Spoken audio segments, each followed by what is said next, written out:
Hello दोस्तों, मैं चंद्रभान चंद्रबलक में आपका स्वागत करता हूं। और ये देखिए, आज 21 नवंबर 2024 मैं आगरा से चला था 10 नवंबर को, तो यहाँ 2 दिन पहले मैं आ गया हूं। आज 21 तारीख है, तो आज मेरी यहाँ 2024 की नर्मदा परिक्रमा मैं शुरू करने जा रहा हूं ओमकालेश्वर से।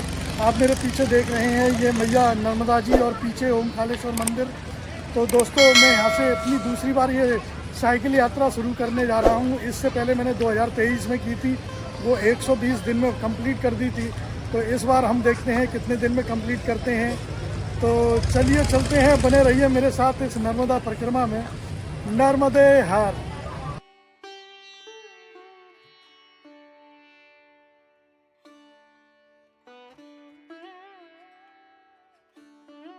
दोस्तों देखिए, हमने ओमकालेश्वर के गौ घाट से ये परिक्रमा 2024 नवंबर 21 नवंबर को शुरू की है।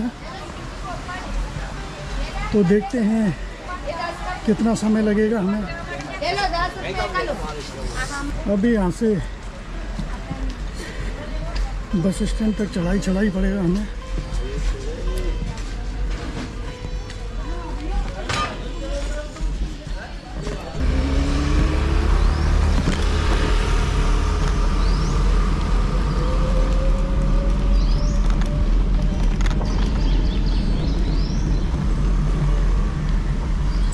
देखिए, हमारी नर्मदा परिक्रमा 2024 शुरू हो चुकी है ओमकालेश्वर से।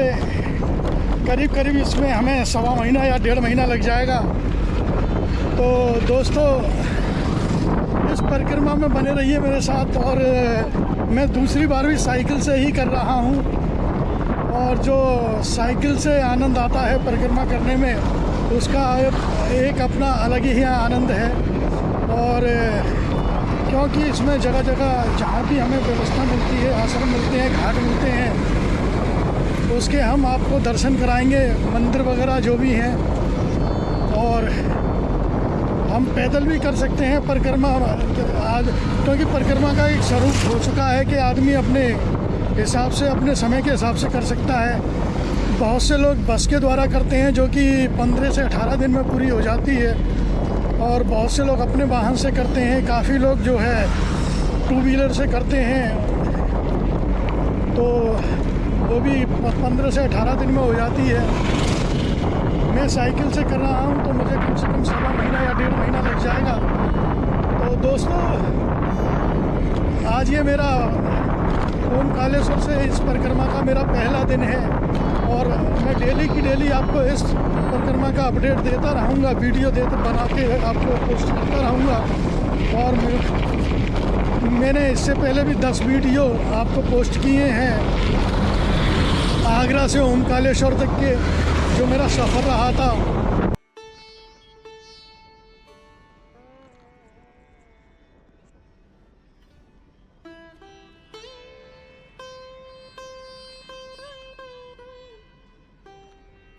दोस्तों देखिए, इस समय हम सनावद आ चुके हैं। और सनावद एक काफ़ी बड़ा कस्बा है, शहर है। और इससे आगे हमें बेडिया जाना पड़ेगा, बेडिया।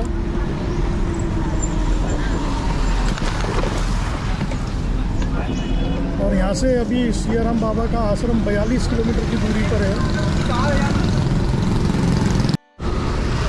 सनावद तक आप ट्रेन से भी आ सकते हैं। सनावद जो है, आपको खंडवा से ट्रेन मिलेगी। खंडवा से आप सनावद आ सकते हैं। यहाँ से ओमकालेश्वर पास पड़ता है।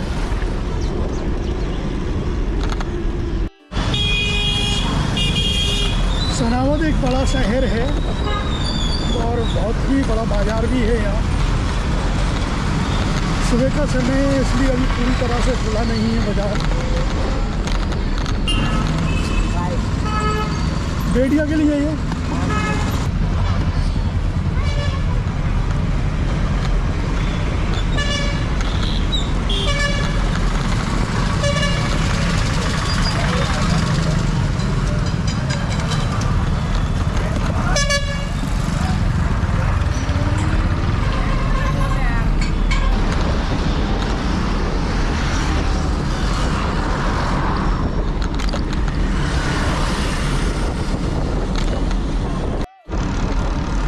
देखिए दोस्तों, अभी सनावत से आगे एक गांव पड़ा था, वहाँ मैंने नाश्ता किया, चाय वगैरह पी।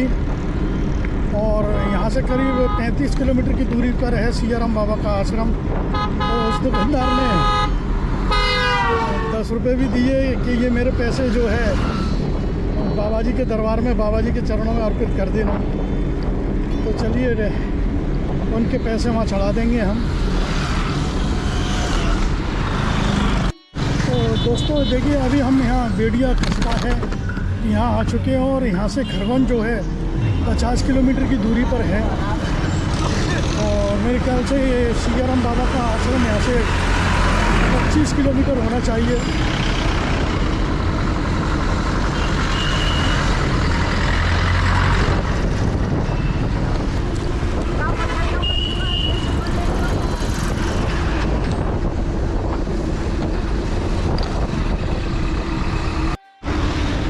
दोस्तों देखिए, जो बेड़िया कस्बा है, उस कस्बे को निकलने के बाद करीब मैं 1-1.5 घंटे एक मंदिर पर बैठा। और थोड़ा इसलिए और मैंने विश्राम किया कि वहाँ पर जो है नर्मदे हर भैया के मैं सुबह जब मैं नहाया था तो मेरे कपड़े गीले थे, तो धूप अच्छी निकल रही थी, तो मैंने कि चलो कपड़े सुखा लेते हैं। तो कपड़े भी सूख गए मेरे और आराम भी मिल गया। अब आगे की यात्रा हम जारी रखते हैं। और यहाँ से करीब सियाराम बाबा का जो आश्रम है 23 किलोमीटर की दूरी पर है। दोस्तों अभी जो रोड था, उस रोड को हमने छोड़ करके ये रावड़खेड़ी गांव है आगे। तो इस गांव से आगे, इस गांव में वो है क्या नाम, बाजीराव पेशवा जी की समाधि है। तो परिक्रमा करते हैं तो लोग वहाँ जाते हैं बाजीराव पेशवा जी की समाधि पर। तो मैं भी इस रोड से हट करके 8 किलोमीटर दूर है, तो 8 किलोमीटर मेरे को अंदर जाना है और 8 किलोमीटर फिर वापस इसी रोड पर आऊँगा। तो 16 किलोमीटर मुझे आना जाना हो जाएगा मेन रोड से। तो चलते हैं पेशवा जी की समाधि पर।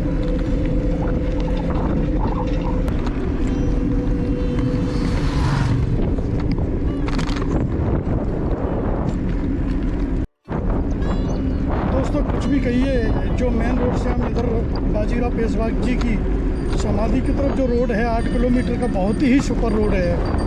जो नर्मदे है उस मेन रोड से भी बहुत सुपर रोड है, जरा भी इसमें दचके या दौचियाँ नहीं है। दोस्तों देखिए, इस समय हम रावड़खेड़ी गांव पर हैं और ये खड़की नदी है। तो इस नदी को आपको दिखाते हैं, कितनी सुंदर व्यू यहाँ नज़र आ रहा है। और ये मेरी साइकिल,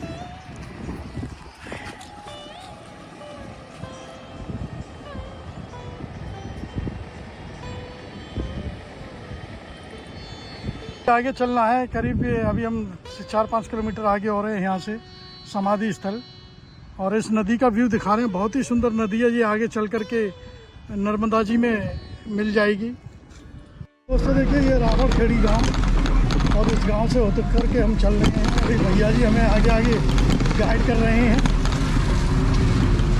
इन्होंने बोला है कि आगे हम वहाँ तक मैं छोड़ दूँगा, तो आप सीधे समाधि स्थल पहुँच जाएंगे।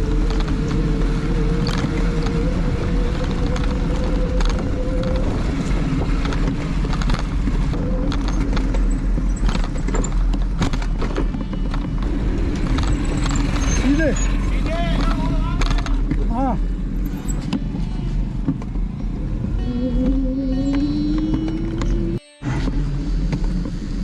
ये बिल्कुल मैया जी के तट पर आ चुके हैं। और मैया जी के तट पर ही ये श्रीमंत बाजीराव पेशवा प्रथम रावड़खेड़ी समाधि स्थल है।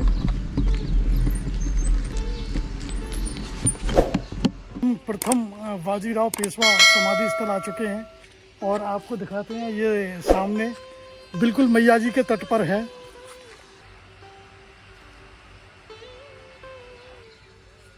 चलते हैं अंदर।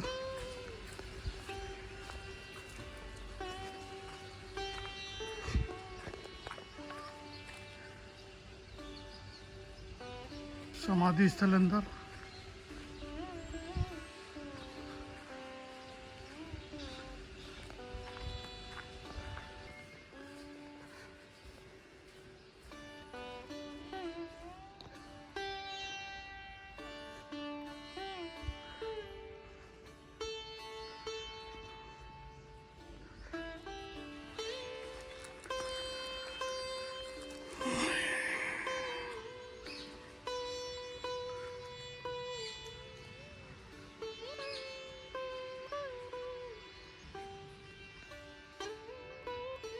बीच में ये समाधि स्थल है, छतरी टाइप में, यही समाधि स्थल है। इसके चारों तरफ ये इस तरह से परकोटे हैं और ये इस तरह से ये कॉरिडोर बना हुआ है इसके चारों तरफ।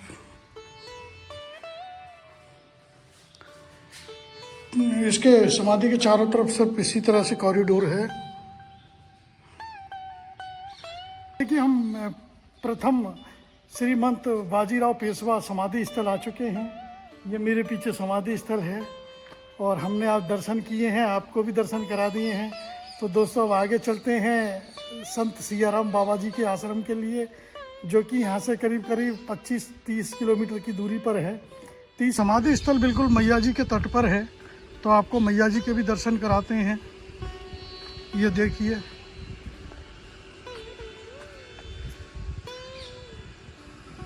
नर्मदा मैया।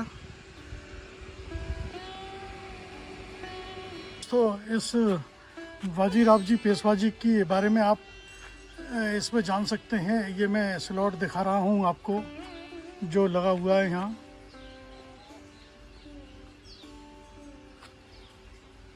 आप इसको पॉज करके पढ़ सकते हैं इसके इतिहास को।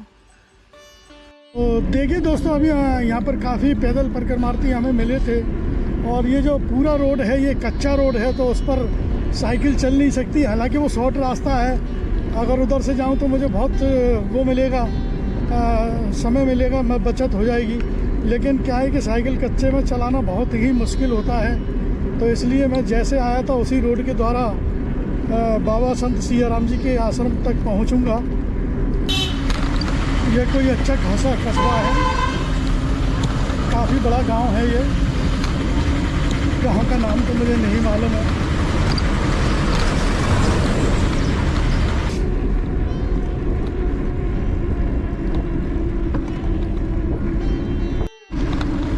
दोस्तों देखिए, अभी जो हम मेन रोड पर चल रहे थे कचरावत के लिए जा रहा है और उससे 4 किलोमीटर अंदर हमें जो है यमुना तट, वो नर्मदा जी के तट की तरफ जाना है।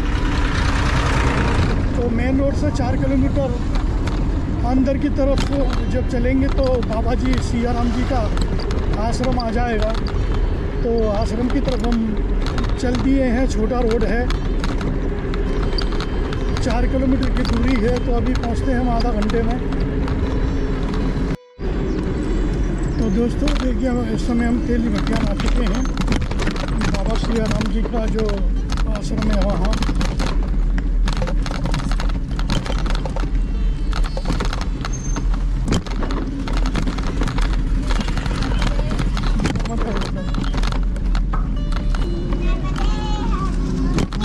बेटा नर्मदे है।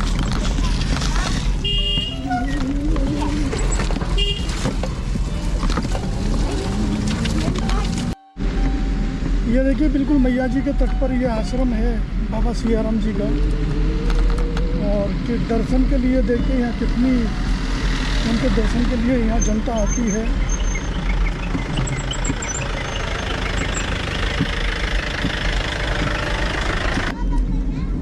और यहाँ पूरी तरह से बाजार भी है, सामने आश्रम है उनका।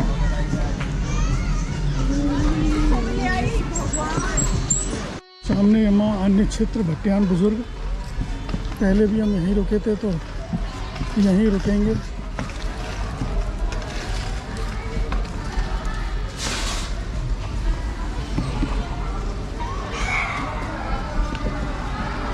देखिए इस समय हम मैया जी के तट पर बाबा सियाराम जी के आश्रम आ चुके हैं और ये मेरे पीछे ये अन्य क्षेत्र और विश्राम स्थल है।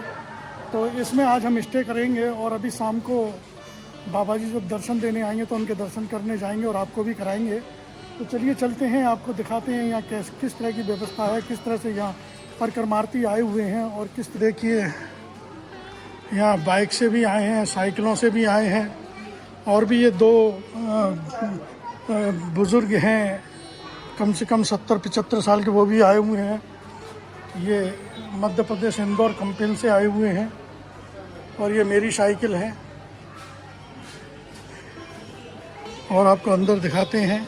माँ नर्मदा अन्य क्षेत्र भट्टियाण बुजुर्ग।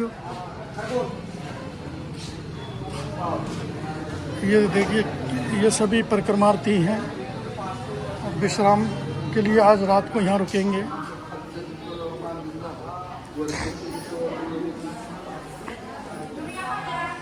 ये रसोई घर है, यहाँ यात्रियों के लिए खाने की व्यवस्था की जा रही है। और ये देखिए, सभी यात्री अपना बिस्तर रख के चले गए हैं यमुना मैया जी के तट पर। और ये हमारा बिस्तर लगा हुआ है, मेरा लगेज देखिए कितना है। और यहाँ ये थालियाँ जो शाम को भोजन प्रसादी के लिए। और दोस्तों, अब हम चलते हैं जहाँ बाबा दर्शन देते हैं, लेकिन अभी कोई फ़ायदा नहीं है क्योंकि वो अभी रात को आएंगे, 7 बजे करीब बैठेंगे, 6 बजे के बाद। तो अभी हम मैया जी के तट पर चलते हैं और शाम की छटा आपको मैया जी की दिखलाते हैं। ये सामने जो नीली बिल्डिंग दिखाई दे रही है, इसी में शाम को वो सियाराम बाबा जी आपको दर्शन देंगे। ये सभी पैदल परिक्रमार्थी हैं।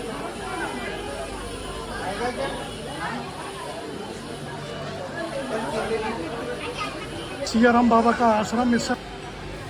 दोस्तों, हम सियाराम बाबा के दर्शन आपको सुबह कराएंगे अगले ब्लॉग में।